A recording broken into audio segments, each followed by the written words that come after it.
Here is one of a series of talks by spiritual leader Lola McDowell Lee, spanning 2 decades from the early 70s through the 90s. Lola was a Zen Roshi, whose Rinzai lineage included Dr. Henry Plutov and renowned Zen master Shigetsu Sasaki. Lola was a religious scholar as well as an ordained Christian minister. While the talks are focused mainly on Zen and Buddhism, Lola drew on many spiritual traditions, including those of Jesus, Plato, Lao Tzu, the Hindu Vedas, Meister Eckhart, and Gurdjieff. You know, there in the past I have used a little guy who I call a monk. And as we've gone along, he has become our monk. And he is sometimes full of absurdities, and sometimes he has a great deal of wisdom. And and he was of the opinion at one time that people just because they have eyes and a nose and a mouth and some ears, that they are perfectly equipped to learn anything they want to learn. And he said that this was an absurdity, that a person, he felt, could not learn until he could see inside of himself that to be able to perceive what he was learning and what that learning meant, you see. So he had this little disciple come to him one day and said, "Look, I've been with you for quite a while," and he said, "I don't think I'm any nearer to the truth than I was when I got started. So I want you to tell me about the truth, you know." So our monk, being a pretty good teacher, he took him to the well, and there was this pitcher standing on the rim of the well. And the monk, he drew a bucket of water, and he poured this into the pitcher. And then he drew another bucket of water, and he poured it into the pitcher. And he drew another bucket of water, and he's pouring in this third bucket of water, and this disciple, he couldn't stand it any longer, and he said, "Teacher, don't you see that the water's running out? There's no bottom in this pitcher. It's all running out again." And the monk draws the fourth bucket of water, and he pours it in the pitcher, and he picks up the fifth bucket of water, and he pours it in the pitcher. And this poor little disciple, he's beside himself. He's dancing up and down. "Don't you see what you're doing? It's all coming out the bottom." And the monk just glares at him and says, "I'm trying to fill a pitcher. And in order to see when it's full, my eyes are on the top, on the neck of the pitcher, not on the bottom.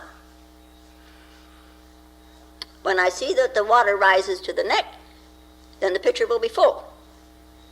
What's the bottom got to do with it?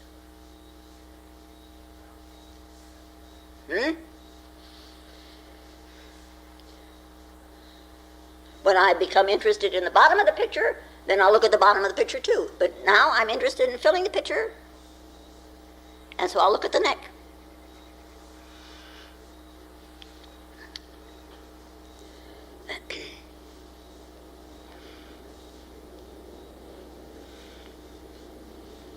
Anyway, they fiddled around like this for a while longer, and of course they never did fill the pitcher because it didn't have a bottom. And the little disciple went back to his quarters, and he thought about it, and he puzzled about it, and he puzzled some more about it. And he gradually began to link it with other actions of the monk and what the monk had said previously. And finally, after about a week, he came back to his teacher and he said, "Would you teach me about the picture, please?" He said, "I think I'm ready to learn."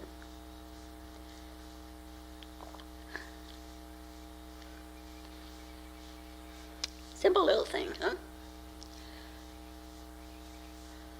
So now you're sitting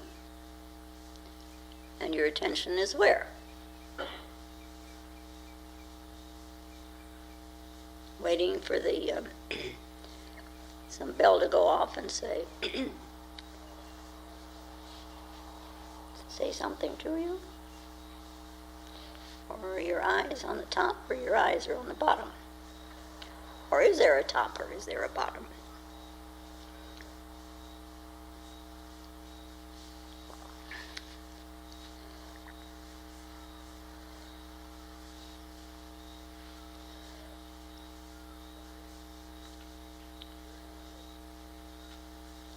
I've told you that story before. I just was cleaning out some things one day last week. I ran across it. I like it. So you're suffering with it. But, take it to heart. Today we have, and we do make, a great many mental and emotional divisions. We got all kinds of boxes hidden all over the place in our minds.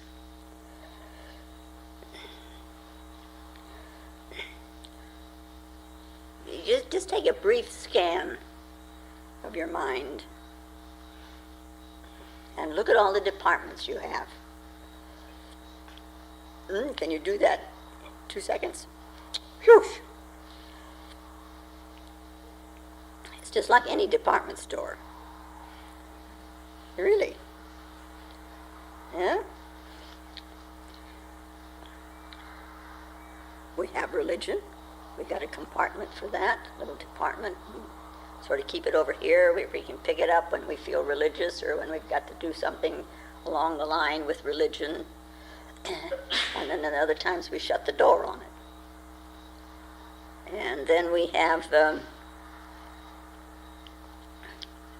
department of philosophy and all the many kinds of philosophy around and about. And I would say there's close to 100 of those. And then we come to psychology, and we have got about another 100 divisions of that type of thing. So then we come to science. How many sciences are there? Lots of them. And we come to such a thing as education. Man alive. And we come to mathematics. Look at all the departments and the divisions we have along there. We got just plain reading, just plain arithmetic, adding 2 and 2, and then we go into geometry and plain geometry and some other kind of geometry, and then we've got calculus, and what comes after that? No, before that comes algebra. On and on. Math. There are all kinds of ideas and isms. It's worse than any department store that goes on in here. And the thing is, we get tunnel vision. We decide we like one kind of thing and we hew to it. And everything else is not even put in departments, is just kept out.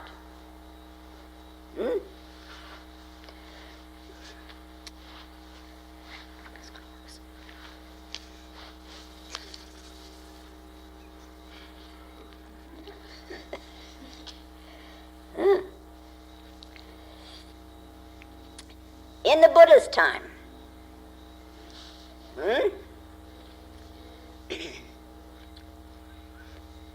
they had a name, one name, for all of this mental activity that we just enumerated.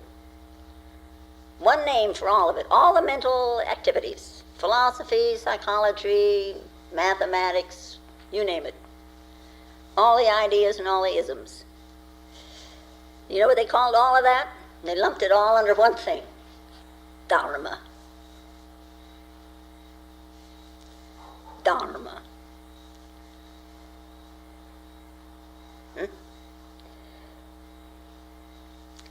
So this idea of worshiping, what was Dharma? Thinking along a certain line in order to attain something, or that in your mind you had some kind of planning. If I do this, this over here is going to happen, and that over there is going to happen, and I'm going to practice meditation in order to attain an immortal life, or at least I'm going to have life in heaven. All of this was included under the word Dharma.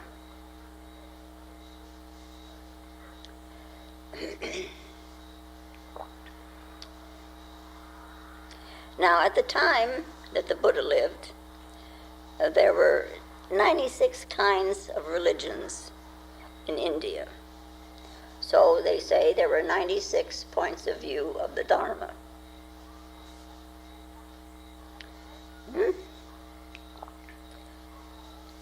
So today, like in Zen in Japan, a person who has haphazard ideas, thinks this way, and they're kind of haphazard. They're not really hewing.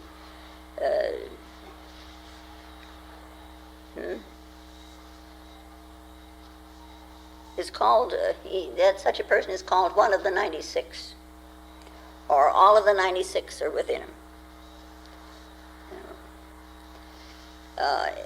It's a way of looking at a person who thinks carelessly and who really doesn't do anything with himself.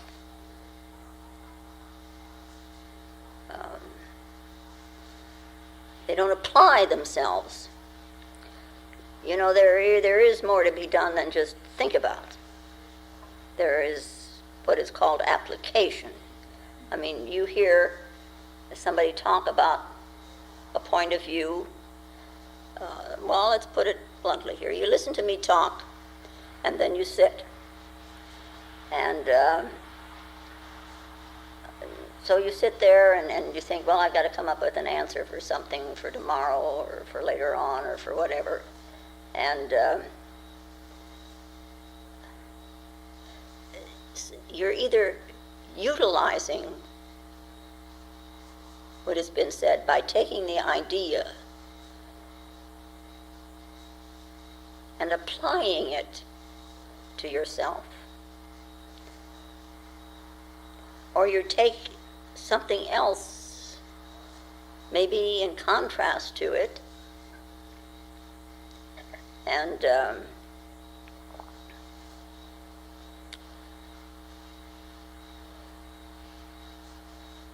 throw the whole thing away. But when you sit and meditate and ruminate and begin to try to function along that line, then you're applying it. I mean, you can go and listen to people talk, forever and amen. But if you don't do something about it, it is of no avail whatsoever.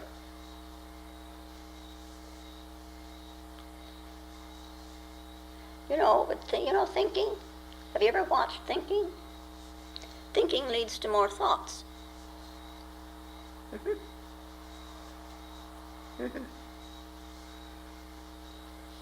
Yeah. Anyway, every now and then, of course, you can get a mental insight, and they're necessary too, but every now and then, thoughts should be cut off. This is why they say that Manjusri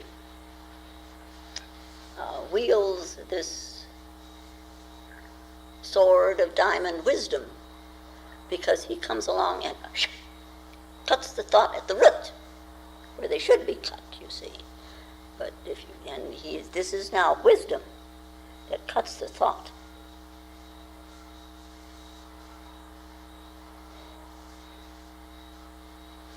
And so if you ignore the thinking, you can allow the wisdom in. But if you're hanging on the coattails of the thoughts, you're going to more thoughts. You've seen that happen in yourself, haven't you? I dare say. I hope so. If not, you better sit there and do just that.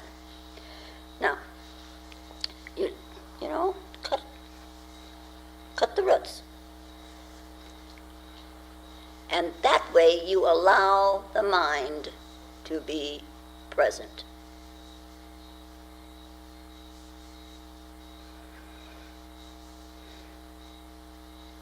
It's called the practice of no thinking. But then, of course, there is no such thing as no thinking also. And most people, when you say, don't think, most people are afraid of this. Because, down deep, there's something that's like a little bell ringing. If I don't think, I will become stupid. If I don't think, I will return to a place of ignorance. And ignorant, I don't want to be.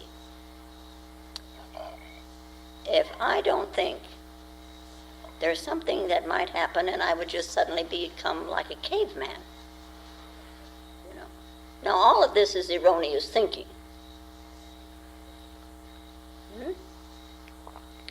Well, let me see. You've met Henry Platoff. Do you think he was ignorant? Do you think he became a caveman? No way.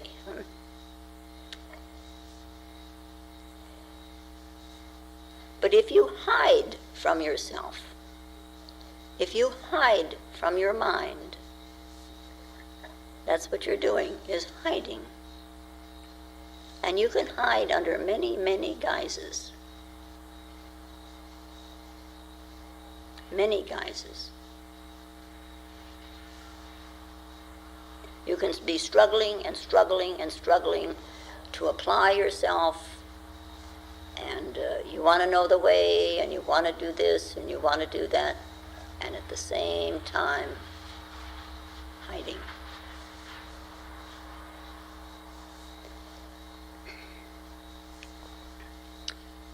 For all that I say, no thinking, don't think, stop the thinking, ignore the thinking, to really stop the thinking is an impossibility. One can ignore it while one is holding a focus, because one is so intent within the focus that the thinking seems to have gone away. But of course it hasn't. It's just that we're holding a focus. And then, of course, the minute the focus is gone, there is the thinking. It hasn't stopped. You can even see that you don't pick it up at the same place where you dropped it. It's gone on a little bit. Solved a few of your problems. Or gotten you deeper in the mud. One or the other, huh?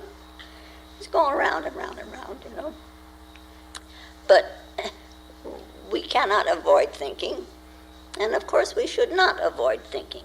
What we should avoid is erroneous thinking. Sokian, when he went to New York finally, he was out here on the West Coast, and then he went up to Washington, state of Washington, and then finally he went to New York, and he had this little bitty apartment, third floor, where the L went right past his window every 3 minutes. And he could ignore it finally.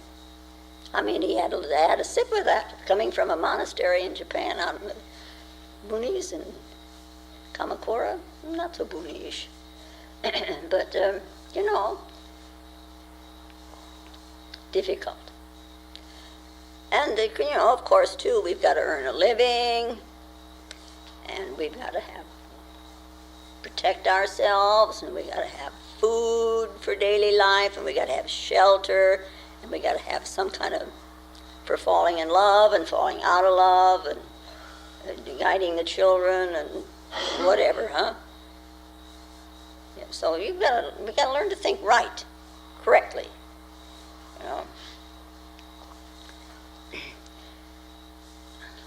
But remember that in all of your thinking, that it is not the be-all and the end-all of a human being.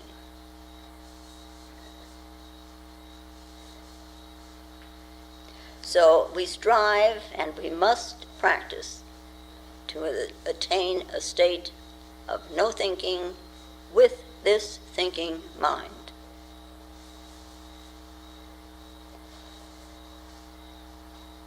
This simple thinking mind, everyday, ordinary mind, is the mind that you're looking for.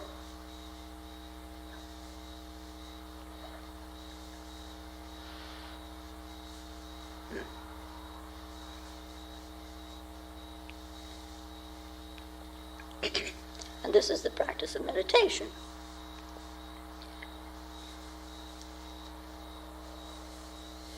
But then, you see,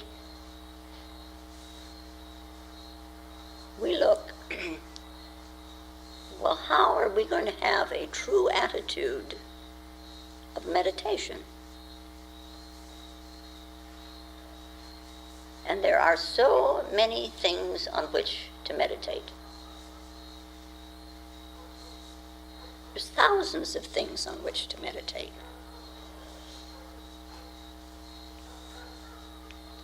Besides the ones, little whatever I've given you. Well, in the tradition of Zen, one first meditates on the question of what is mind.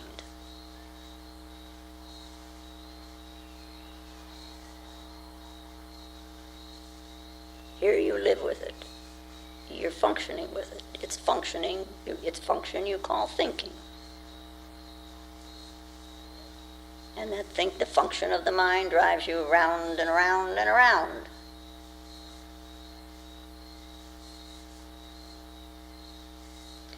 What is it that is thinking?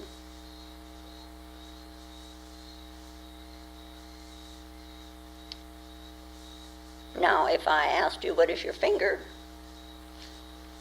Well, you could say that's flesh and bones, and there's a nail on the end, and that's whatever. And there's blood in there, and there must be nerves in there because I can feel it, so on. What can you say about your mind? This thing that guides you all the time, what can you say about it? I mean, is it big or is it little? Does it have a color? Does it have a shape? What is the shape of your mind? Is it clear? Is it cloudy? Is it stormy? What is your mind? I mean, is it some kind of like a heart in here someplace, or is it hiding in the brain, or is it the brain?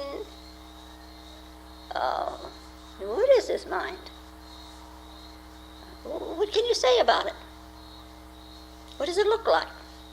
How does it appear? What is the mind? What is your mind?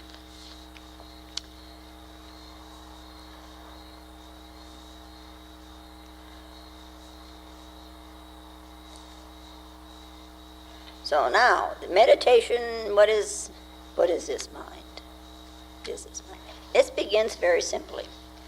It begins by observing the activity of your eye.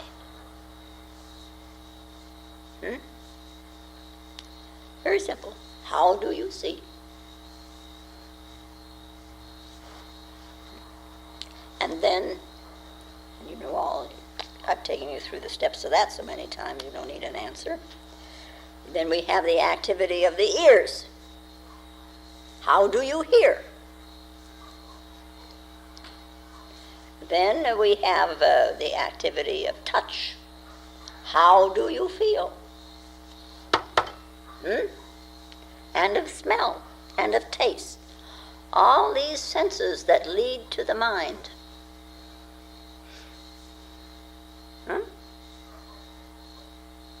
Everything is connected here in the mind.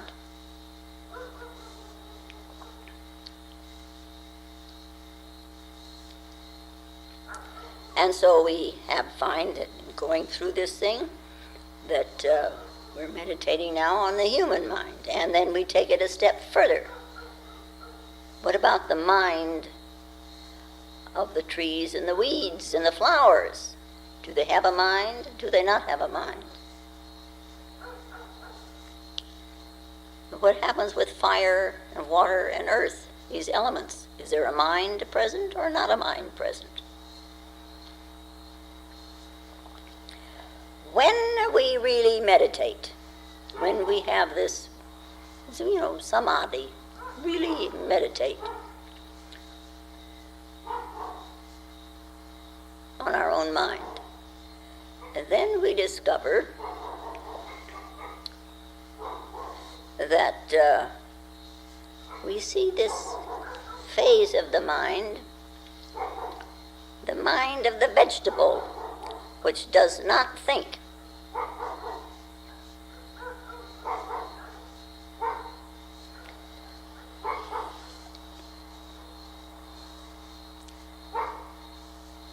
Plant life existed before us. We have just simply carried it along. Rocks existed before us. We have carried this along. It is in our body. So it is part of our mind.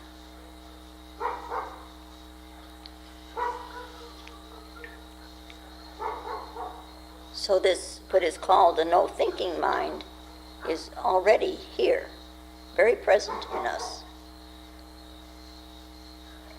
We're not sitting and sitting and sitting trying to create a state of mind or create a mind which we think would be suitable.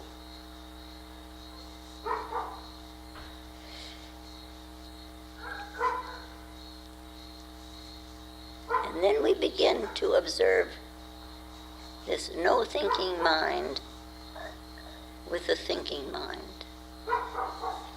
Mind upon mind.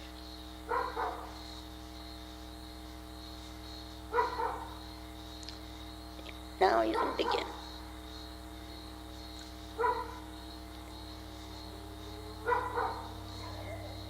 The practice of meditation. Every time you sit for meditation, now you can begin. It's I'm sure a great many of you have experienced the same thing. I used to do it all the time. Over there when I lived on 10th. I'd sit, something was about to happen and I knew it. But it was late and I had to go to bed, so I went to bed and thinking, tomorrow night I'll pick up just where I left off. Lots of luck, folks. It does not work that way. Every time you sit, a different state of consciousness. Time has changed. Everything about everything has changed. Heraclitus was right. You cannot step into the same stream twice. Every time you sit, you get up to walk, you sit, it's a new beginning. New beginning. Every time. Every time you start, you got a new chance. New opportunity.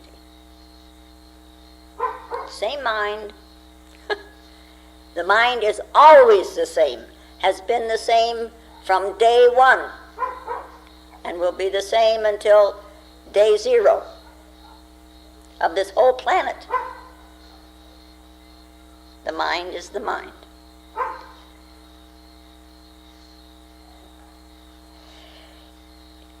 Consciousness changes.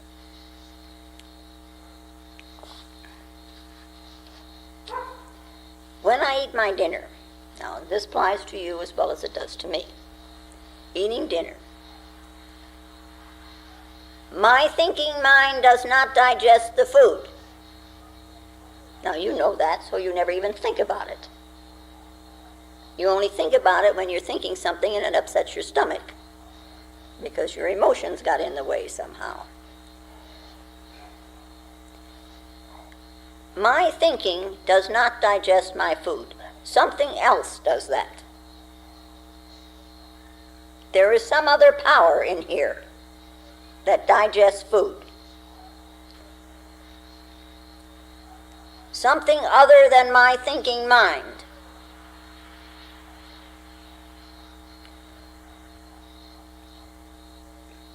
Something other than my thinking mind pumps this blood. And in the pumping, it circulates it through the body. My hair and my nails don't sit there whispering to me that they're growing, so I should be aware of it.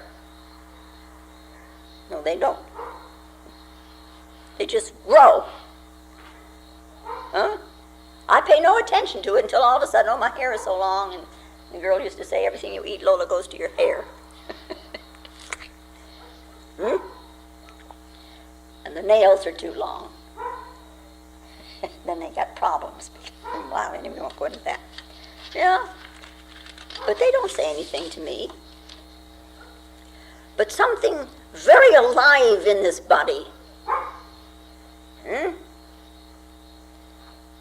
Something very alive besides all this human thinking. And if it is growing your hair, and if it's pumping your blood, and if it's digesting your food, and if it's breathing, shouldn't you know it? How else are you living except with this stuff? And all you're doing is thinking yourself away from it.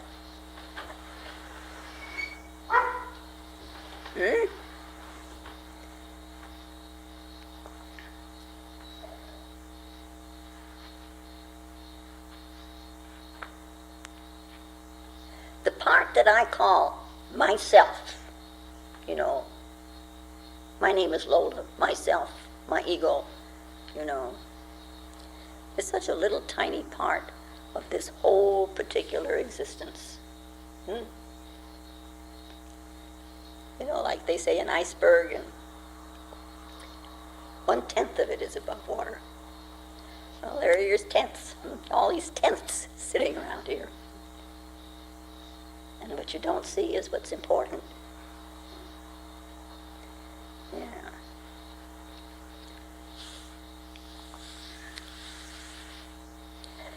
The senses operate.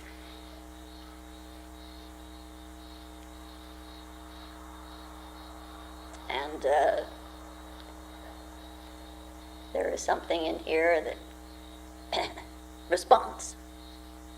I react to some of somehow I respond to what the senses report. I like and I don't like, you see. Very early on we started this discrimination.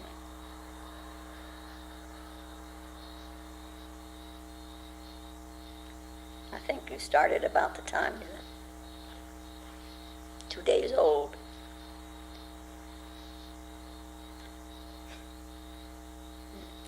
Sometimes we get very highfalutin and we call it discernment. I cannot refuse to see the tree out there unless I close my eyes.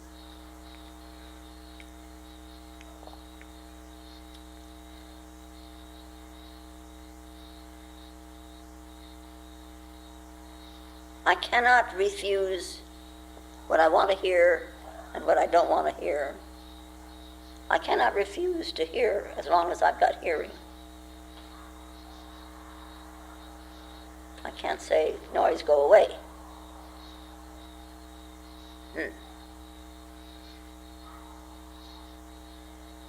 Because the sound, the atmospheric pressure, you know, it reverberates on the eardrum and there's the sound. Wow, what are you going to do?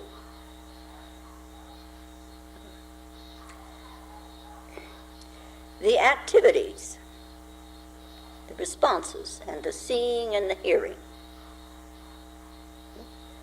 do not belong to myself. They belong to something other that is here, not to the myself as I think of myself.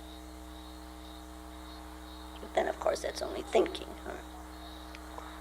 They're part of something within this overall, whatever. Whoever I am, whatever I am, called a human being.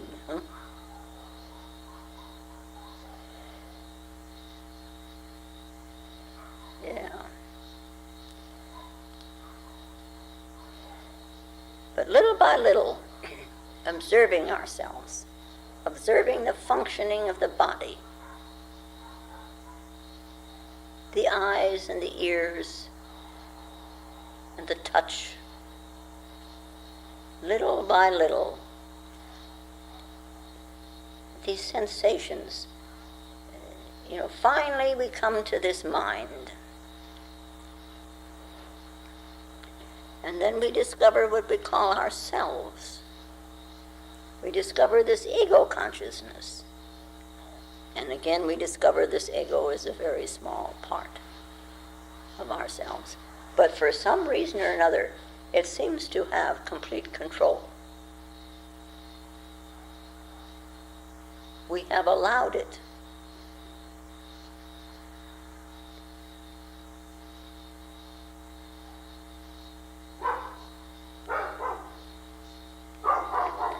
Then comes some meditation on the mind itself.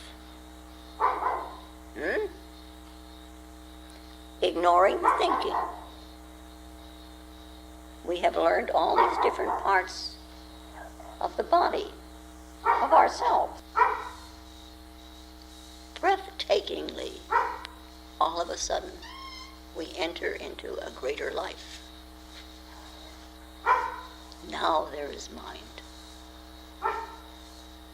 And we have come upon it because we observed ourselves in our everyday actions, our everyday attitudes, our everyday responses, and have allowed nothing to slip away whereby we could hide.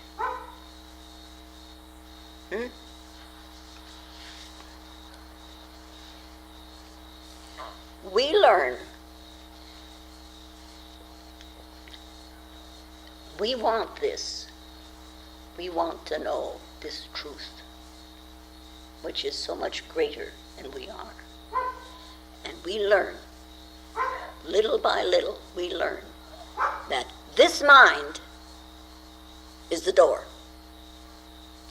This mind is the entrance.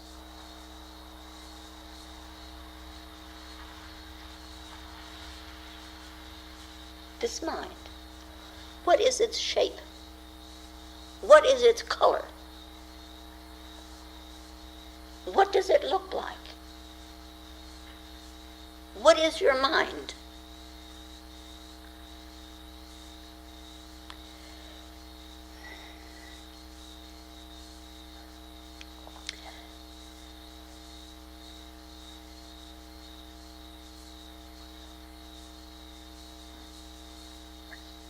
See, looking at it this way, this, shall we say, this kind of religion, mind, through the mind.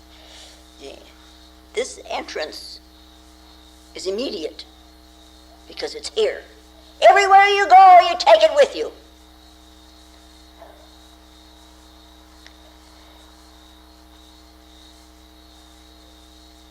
People build shrines.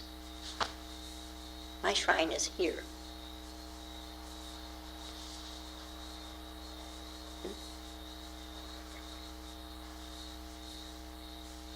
Call it whatever, even if you called it Buddha, but it's certainly not a man,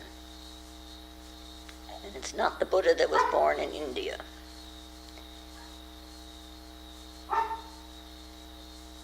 It is the Buddha that exists everywhere.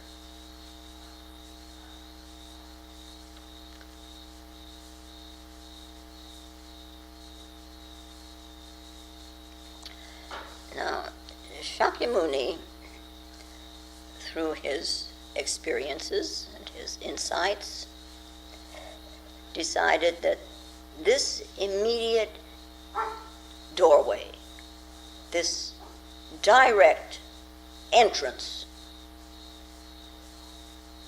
through the mind, I mean, it's direct, it's yours. You can walk into it any time you want. That this was his religion. That's how he got there. That's how he got to see everything.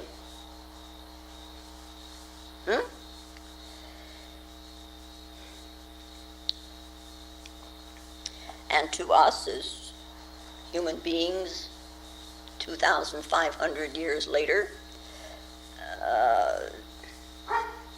the descriptions that he gave, have great significance. They do indeed.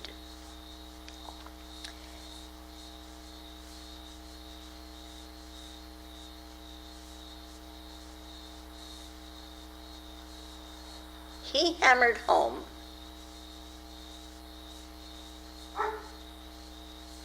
in all of his talking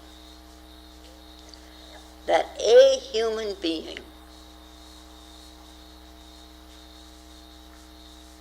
had reached the Dharma, and he had reached it through his own mind. Just think, of that falling upon the world.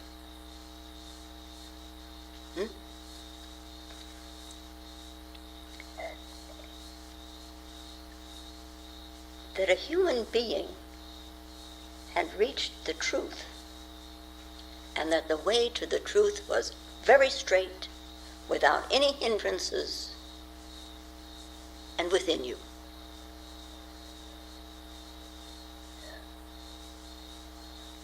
Of course, there are other ways you can go. Yeah. Many people, and they sit and they turn their eyes up to the heavens. In India it is a practice to roll your eyes up and around until you don't see any pupils anymore. And they're,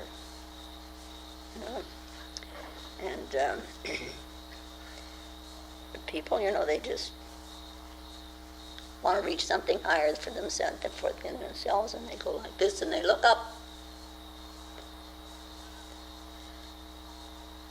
Well, of course, in the Bible, heaven is up there, and in the Greek thing, all the gods were up there, and in India, all the gods were up there. So naturally, 20,000 years later, we're still doing the same thing.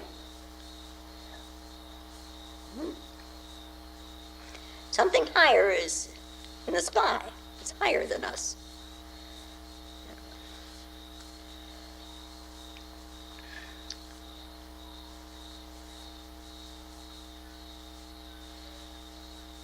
Sometimes that's not very convenient, to say the least.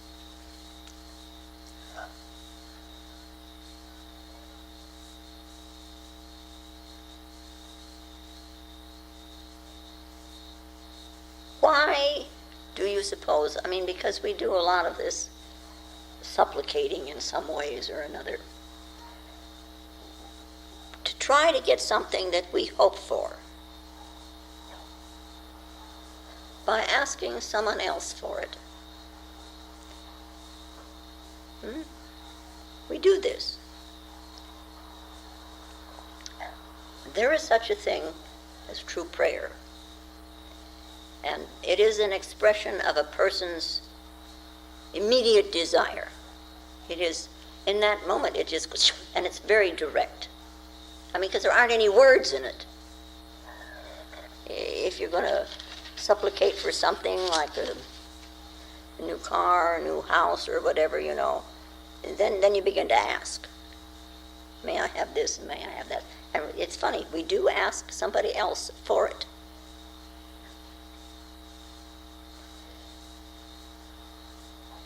But if you reach the end of the line and you really want help, there aren't any words. It just, it's like a bolt of lightning that goes when you really want help.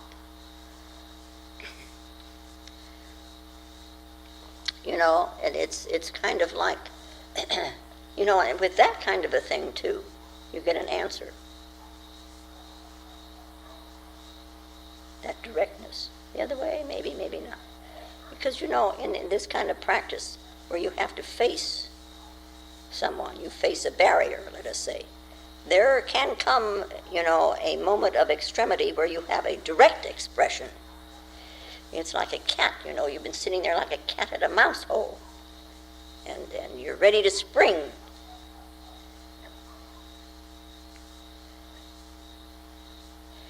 If you call for help, You must be in a position to receive it.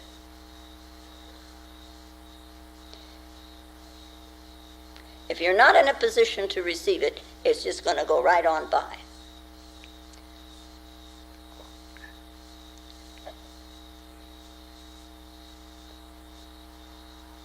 If we're just, please,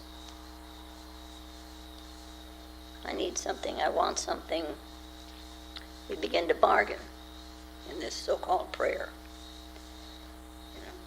And we offer a gift for whatever we want. It gives us a feeling we're going to get an answer. Dear God, if you grant me this one favor of letting me have this, I'll never lie again, not to you.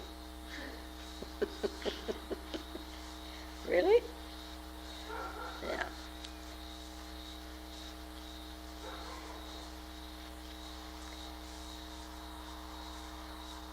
So here, instead of bargaining, you work for an answer. You put yourself on the line.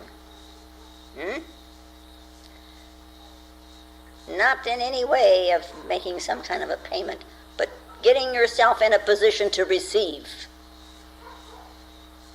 This is what it's about. You're putting yourself in a place to receive. Meditation is just doing your part,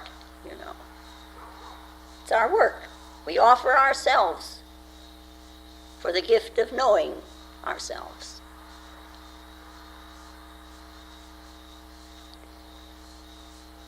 We offer this body and this energy for the gift of the spiritual body and the spiritual force. We offer our human, deluded consciousness for spiritual awareness. And we work for it.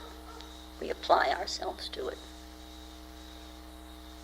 We offer the ego for a non-ego state.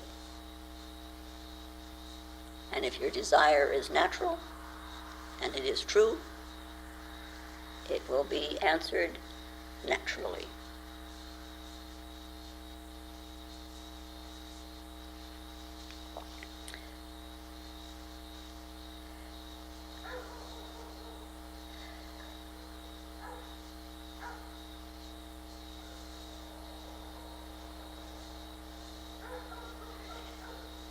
All the discoveries that we make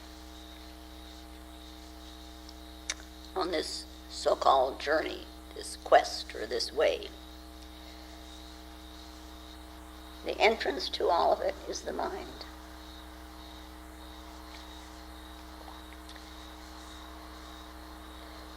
To hold his mind steady,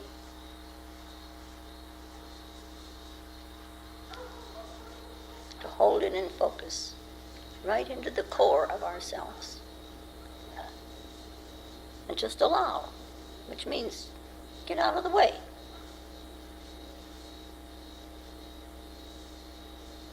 Then it allows this little busybody here that thinks it knows so much, that always wants to be in the center of everything. You've got to be the manager. Even got to be the manager of God, of course, which is what it's trying to do.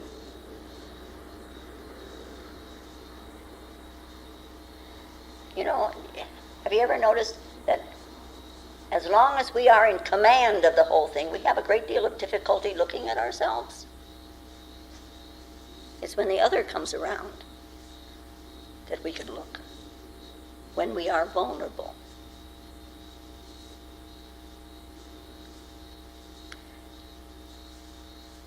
We're too involved, in having things come out our way.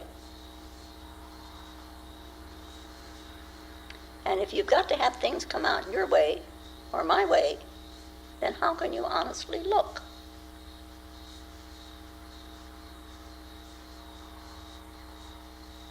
And supposing it is not going to come out your way, then what are you going to do?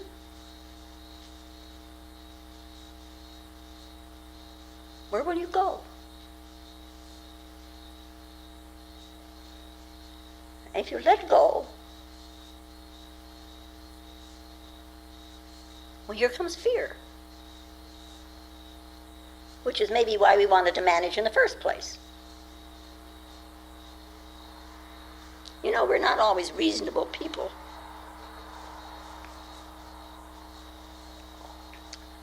But we can be. You know, hope springs eternal. But it must begin with our willingness to do whatever is necessary. Devotion alone isn't going to do it. It's what you do about it. And the doing in this instance is quite simple. You hold a focus, and you get out of the way for certain little periods of time. What's so difficult about that? What is so frightening about that? Everything that's around is still you. Everything that you see and hear is still you. The tree out there, that's an image in you. Everything is you. Yeah. Now we started out here talking about the Buddha's birthday, and I want to talk a little more about the birthday. There is a story about a Roshi in Japan, and he is in the lineage of Myoshinji, which we are also. So, and as a boy, he didn't know what his birthday was. And he would ask his mother, and she would be very vague, oh, somewhere in April. But so he knew it was somewhere between the 1st and the 21st of April. Somewhere in there was his birthday. And as it so happened, when he was about 14, he went to stay at a monastery. And at this monastery, the Roshi arranged a tea ceremony for his new students. They were young, and there were 4 of them.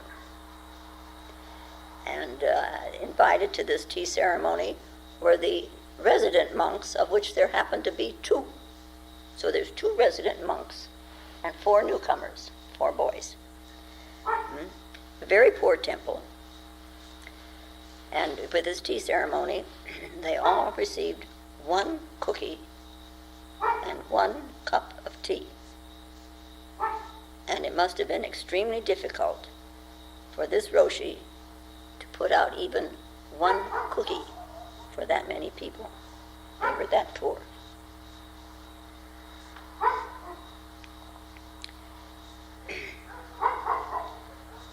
Now, for this particular young boy to have tea with these students and these monks was a very important occasion. It was a tremendous adventure, and he was very nervous about following protocol. Japan is very important. And he fumbled his way through the ceremony by watching the others to see how they drank their tea and how they ate the cookie. I mean, it is important that you do things properly. The tea cup has to be turned around 3 times, and the cookie, you know, you put out a little part of it for the Buddha or whatever, and you know, you got to do things right. And evidently, for some reason or another, he had never gone to a real tea ceremony before in a monastery type of situation. Anyway, after they finished, the Roshi rose, and he looked at the monks with a very knowing eye, as they are wont to do. And he said to the monks, I'm not going to ask you any questions today, but I will direct a few to these young students. And of course, all these young students gulped, and all this worry rose. and their worry confronted them. Yeah. They thought, of course, it was the Roshi, but it was their own worry that confronted them. And then the Roshi continued, I will ask the questions of you in the order in which you entered the temple. And this young boy, in whom we have an interest at this moment, sort of relaxed because he was the last one in. So he could watch the others and listen to what they said, and maybe it would help him. So this master began, and he started with the first student, and he said, how old is the Buddha? And that one thought for a while, and finally he said, well, the Buddha was 2,500 years old. You know, he was born 2,500 years ago, so he's 2,500 years old. And the other two answered something along the same line, and perfectly logical. How old is the Buddha? Now, this fourth student, it's his turn, and he's been sitting there trying to come up with something that would be presentable. But he couldn't think of anything, and so finally, at the last minute, he said to himself that the first thought that came into his mind would be his answer. And when it was his turn, the answer fell out of his mouth, and the Roshi turned to the other, saying, this youngster is ready to begin Zazen practice tomorrow. And this young man found out later that his answer was just barely passing. Well, so the next morning comes along, and here's his Zen practice. He was sitting there, and he was learning how to meditate, and they were showing how to sit, how to stand, and so then the Roshi is walking around again, and he says to this young man, well, what is your age? And the kid wasn't sure, when his birthday was even. So, and he was this is a very insecure place for him, very insecure. And he decided that the Roshi must know this, because, that he didn't know his own birthday. But the whole thing, that didn't make any sense. But he didn't know what else to think about it, In one way, what difference did it make when it was his birthday? What difference did it make? What would that have to do with his being a monk? What difference would that have to do with his meditation? Yeah. Anyway, what's this all about anyway? What am I doing here anyway? And after several days of sitting, it don't make any sense,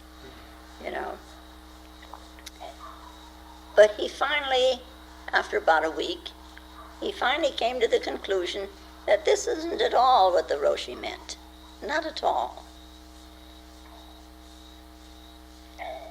And he came to the point where he realized that the Buddha's birthday and his birthday were the same. They were both in April. They were the same. And so when the Roshi confronted him, when he went in to confront the Roshi, why, the Roshi only said one word, bad. Then he repeated the word, bad, bad, bad.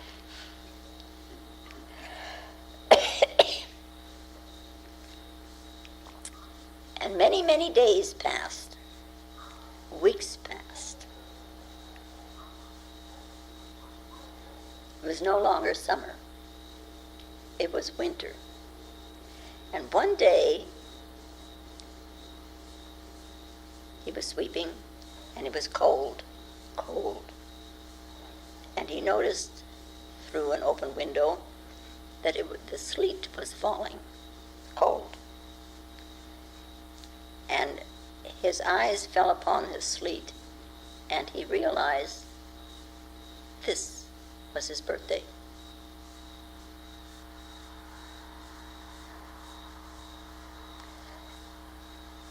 Now, he didn't know if this was good or bad, but he was very happy about it. This his birthday. So, when the Zen practice came about again, and he went again before the Roshi and told him his answer, this Roshi looked at him and said, so you are born now. Good.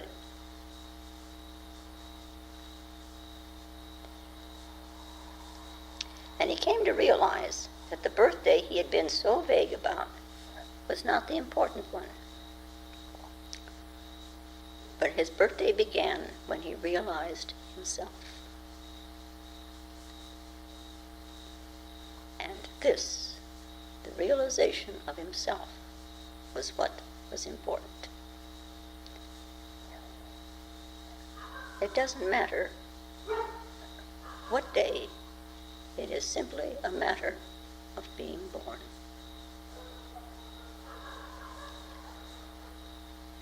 Now, wouldn't it be important to you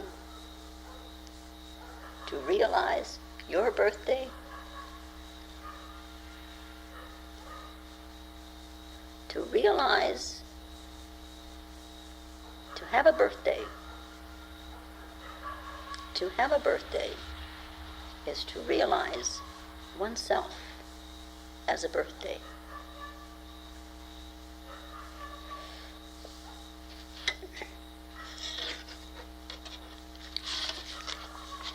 It would be very nice if you could come in tomorrow and tell me I had a birthday, that this is my birthday. But in the meanwhile, what about your mind? That is the entrance to the birthday.